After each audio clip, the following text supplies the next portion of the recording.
Hello దోస్తో, ఈరోజు వీడియోలో నేను ఎలాంటి ప్రదేశం గురించి చెప్తానంటే ఆ ప్రదేశంలోని గ్రామంలో ఆడపిల్లలు పెళ్లికి ఉవ్విళ్ళూరుతారు.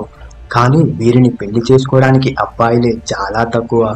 మన ప్రపంచం వింత కథలు మరియు ఆ కథనాలతో నిండి ఉంటుంది. ప్రతిరోజు మనం ఒక కొత్త ఆచారాన్ని సంప్రదాయాన్ని చూస్తాం. కానీ ఆడపిల్లలే పెళ్లి కోసం ఆరాటపడడం అనే విషయం గురించి ఎప్పుడైనా విన్నారా? ఇక్కడి అమ్మాయిలే ఎదురు చూస్తున్నారని వారు అందంగా ఉండరేమో అనుకోకండి. ఈ గ్రామంలో ఒకటి కాదు, రెండు కాదు, దాదాపుగా 300 పైన అత్యంత సౌందర్యవంతమైన అమ్మాయిలు ఉన్నారు. ఒక్క మాటలో చెప్పాలంటే ఈ గ్రామాన్ని మహిళల గ్రామం అని చెప్పవచ్చు. ఎందుకంటే ఇక్కడ పురుషుల సంఖ్య చాలా తక్కువ. అసలు ఈ ఊరి గురించి, ఈ అమ్మాయిలు అంగీకరించే ఆచారాన్ని గురించి క్లియర్గా తెలియజేస్తాను.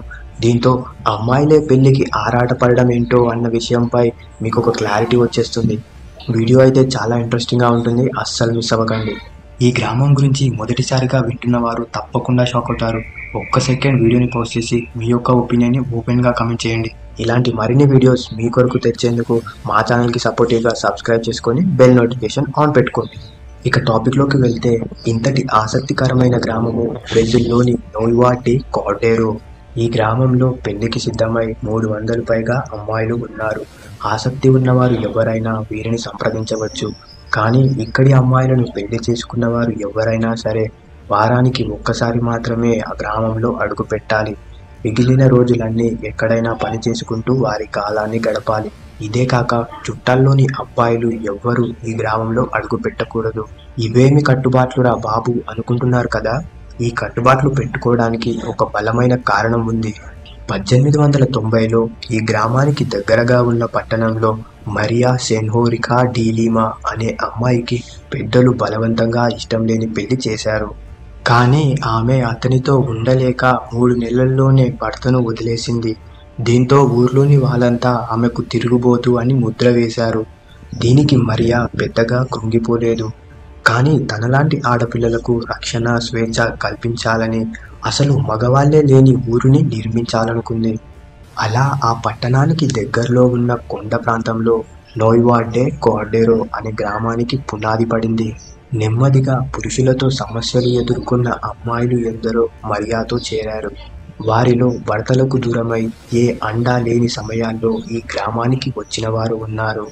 మొదట్లో ఈ గ్రామానికి నిబంధనలు అనేవి ఏవీ లేవు.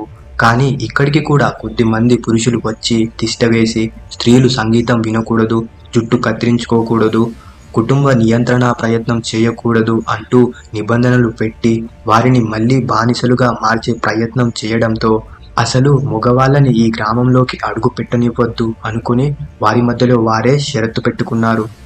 అందుకే అక్కడ ఉన్న అమ్మాయిలు ఎవరైనా సరే పెళ్లి చేసుకోవచ్చు, పిల్లల్ని కనొచ్చు. కానీ వారి భర్తలను మాత్రం వారానికి ఒక్కసారి మాత్రమే గ్రామానికి రాణిస్తారు. ఒకవేళ వీరికి అబ్బాయి జన్మిస్తే 18 సంవత్సరాలు మాత్రమే ఊళ్ళో ఉండనిస్తారు. వీరికి కుల మతాలు ఏవీ లేవు. దేవుడు వారి మనసులోనే ఉన్నాడని, తాము ఏ దేవుడిని ప్రార్థించబోమని అక్కడ ఆడవాళ్ళు అంటారు. ఈ గ్రామంలోని సంఖ్య 600కు పైమాటే. ఇందులో 300కు పైగా అమ్మాయిలు ఉన్నారు. ఈ ఊరిలో ఉండే అమ్మాయిలకు ఉన్నంత రక్షణ, స్వేచ్ఛ మరొక చోట ఉండబోదు అని చెప్పొచ్చు. ఇంకా వీరి ఐకమత్యానికి వస్తే, ఎవరి ఇంట్లో పని ఉన్నా ప్రతి ఒక్కరూ వారి సొంత ఇంట్లో పనిని పంచుకున్నట్టు పాలు పంచుకుంటారు. ఎవరి ఇంటికైనా వెళ్ళి వారి బట్టలను అనుమతి లేకుండా వేసుకునే స్వేచ్ఛ వీరి మధ్యలో ఉంది. ఒక్క మాటలో చెప్పాలంటే ఊరంతా ఒక కుటుంబంలా జీవనాన్ని సాగిస్తున్నారు. ఈ నోయివా డే కార్డేరో గ్రామంలో ఒక కమ్యూనిటీ హాల్ కూడా ఉంది. ఎప్పుడైనా సాయంత్రం టీవీలు చూడాలనుకున్నా, సరదాగా కబుర్లు చెప్పుకోవాలనుకున్నా, గ్రామంలోని విషయాలను చర్చించుకోవాలన్నా ఈ కమ్యూనిటీ హాలే వారి అడ్డా. ఇక్కడ నివసిస్తున్న అమ్మాయిల మధ్య సాధారణంగా గొడవలు కూడా రావట. ఒకవేళ ఎవరైనా తెలియకుండా ఎదుటి వారిని బాధ పెట్టుంటే క్షమాపణలు చెబుతూ ఒక లేఖను రాసి అందరి ముందు చదువుతారు. వీరు ఇంత యూనిటీగా ఉన్నందువలనే ఎన్నో సవాళ్లను ఎదుర్కొని ఇప్పటికీ ఆనందంగా జీవిస్తున్నారు. మన ప్రపంచంలో ఉన్న వింత కథలలో ఒకటైన నోయివా డే కార్డేరో గురించి డిస్కస్ చేశాం. మరో వారం మరో వింత కథను చేర్చిద్దాం. దానిని మిస్ అవ్వకూడదు అనుకుంటే సబ్స్క్రైబ్ చేసుకొని బెల్ నోటిఫికేషన్ తప్పక ఆన్ పెట్టుకోండి. చలో దెన్, మరో వారం మళ్ళీ కలుద్దాం. అప్పటి వరకు stay tune. It's me Manne signing off. Bye bye.